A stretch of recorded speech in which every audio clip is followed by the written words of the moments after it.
ভারতের চলমান সিজেপি আন্দোলনের প্রতি সমর্থন জানিয়েছে বাংলাদেশের জামাত ইসলামী। আর এই খবর প্রকাশ্যে আসতেই বিভিন্ন মহল থেকে প্রশ্ন উঠতে শুরু করেছে। আর এদিকে দেশের রাজধানী দিল্লিতে শিক্ষা ব্যবস্থা নিয়ে আন্দোলন ঘিরে উত্তেজনা আরও বেড়েছে। বাংলাদেশের জুলাই বিপ্লব এবার ছড়িয়ে গিয়েছে ভারতেও। 2024-এর জুলাইয়ে ছাত্র জনতার আন্দোলনের মধ্য দিয়ে শেখ হাসিনা সরকারের দীর্ঘ 15 বছরের দুঃশাসনের পতন হয়। ঠিক তার 2 বছর পর 2026-এর জুলাইয়ে ভারতীয় ছাত্রদের আন্দোলনের মুখে পালানোর পথে নরেন্দ্র মোদী। এরই মধ্যে বাংলাদেশ জুলাই শক্তি ভারতীয় ছাত্রদের এই আন্দোলনকে সমর্থন জানিয়েছে। এরপর থেকে ভারতীয় গদি এবং আরএসএস মিডিয়ায় আতঙ্ক শুরু হয়ে গিয়েছে। বাংলাদেশের সমর্থনে নরেন্দ্র মোদীর পতন নিশ্চিত হতে চলেছে। এ নিয়ে কী বলছে ভারতীয় পশ্চিমবাংলার মিডিয়া, আসুন তা দেখি। দিল্লিতে কখনো জনতা পার্টি বা সিজেপির আন্দোলনকে কেন্দ্র করে পরিস্থিতি যে দিকে গড়িয়েছে তা ইতিমধ্যেই উঠে এসেছে সংবাদ শিরোনামে।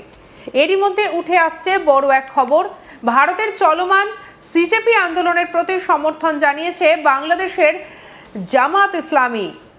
আর এই খবর প্রকাশ্যে আসতেই বিভিন্ন মহল থেকে প্রশ্ন উঠতে শুরু করেছে। হঠাৎ অন্য দেশের আভ্যন্তরীণ বিষয় নিয়ে বাংলাদেশের জামায়াতে ইসলামীর এত কেন ব্যস্ততা? তবে কি জামায়াতে ইসলামী কোনো ছক কষছে? যদিও ছক কষে কোনো লাভ হবে না, কারণ ভারতের বিরুদ্ধে কোনো ছক কষে সফল হতে পারবে না তারা। আর এদিকে দেশের রাজধানী দিল্লিতে শিক্ষা ব্যবস্থা নিয়ে আন্দোলন ঘিরে উত্তেজনা আরও বেড়েছে। সোমবার পুলিশের সঙ্গে ব্যাপক সংঘর্ষের পর মঙ্গলবারও হাজার হাজার মানুষ আবার রাস্তায় নেমেছেন বলে বিভিন্ন প্রতিবেদনে দাবি করা হয়েছে।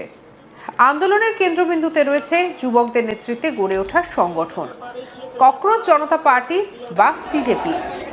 রিপোর্ট অনুযায়ী সোমবার দেশের বিভিন্ন প্রান্ত থেকে কয়েক হাজার তরুণ তরুণী দিল্লিতে জড়ো হন। তাদের লক্ষ্য ছিল সংসদের দিকে মিছিল করা। তবে তার আগে ওই এলাকায় জমায়েত এবং মিছিলের ওপরে নিষেধাজ্ঞা জারি করা হয়। আর সেই নিষেধাজ্ঞা অমান্য করে বিক্ষোভকারীরা এগিয়ে যাওয়ার চেষ্টা করলে পুলিশ বাধা দেয়। এরপর পরিস্থিতি দ্রুত উত্তপ্ত হয়ে ওঠে। বিক্ষোভকারীদের অভিযোগ, পুলিশ লাঠিচার্জ করে এবং কাঁদানে গ্যাস ব্যবহার করে। এই ঘটনায় অন্তত 60 জন আন্দোলনকারী আহত হয়েছেন বলে দাবি করা হয়েছে। এছাড়াও মূল বিক্ষোভস্থলে তৈরি করা অস্থায়ী মঞ্চ এবং তাঁবু ভেঙে দেওয়া হয়েছে বলেও অভিযোগ উঠেছে। অন্যদিকে দিল্লি পুলিশের দাবি, সংঘর্ষে তাদের 118 জন পুলিশ কর্মী আহত হয়েছেন। পাশাপাশি 70 জন বিক্ষোভকারীকে আটক করা হয়েছে বলেও জানানো হয়েছে। উল্লেখ্য, এই আন্দোলনের পেছনের গল্পটিও বেশ আলোচিত। সিজেপি কোনো রেজিস্টার্ড রাজনৈতিক দল নয়। বিভিন্ন রিপোর্টে বলা হয়েছে চলতি বছরের শুরুতে দেশের প্রধান বিচারপতির একটি মন্তব্যকে ঘিরেই এই সংগঠনের জন্ম। সেই মন্তব্যে বেকার যুবকদের প্রসঙ্গে ককরোচ শব্দটি ব্যবহার করা হয়েছিল, আর তা থেকেই সৃষ্টি হয় বিতর্কের। প্রিয় দর্শক, 2024 সালের জুলাইয়ে বাংলাদেশের ছাত্র জনতা যে রাস্তা দেখিয়েছিল মুক্তির, সে পথেই হাঁটছে ভারতীয় ছাত্র জনতা। বাংলাদেশের ছাত্রদের আন্দোলনকে রাজাকার এবং দেশদ্রোহী ট্যাগ দিয়ে ভিন্ন পথে নেওয়ার চেষ্টা করেছিল স্বৈরাচারীরা। একই কাজ করছে ভারতের গদি মিডিয়া। ভারতীয় ছাত্রদের আন্দোলনকে পাকিস্তানি এবং বাংলাদেশের জামাতে ইসলামের মদত বলে চালিয়ে দেওয়ার পায়তারা করছে তারা।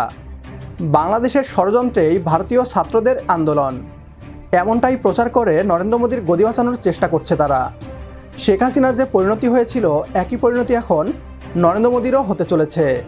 প্রশ্ন হচ্ছে, শেখ হাসিনা তো ভারতে আশ্রয় নিতে পেরেছিলেন, নরেন্দ্র মোদী কোথায় আশ্রয় নেবে? ভারতীয় ছাত্রদের এই আন্দোলনকে সমর্থন করলে কমেন্ট বক্সে ইয়েস লিখে জানিয়ে দিন আমাদের। সেই সাথে ভিডিও শেয়ার করে দেখার সুযোগ করে দিন আপনার বন্ধুদের। পরবর্তী ভিডিও দেখার আমন্ত্রণ জানিয়ে বিদায় নিচ্ছি আজ। আল্লাহ হাফেজ।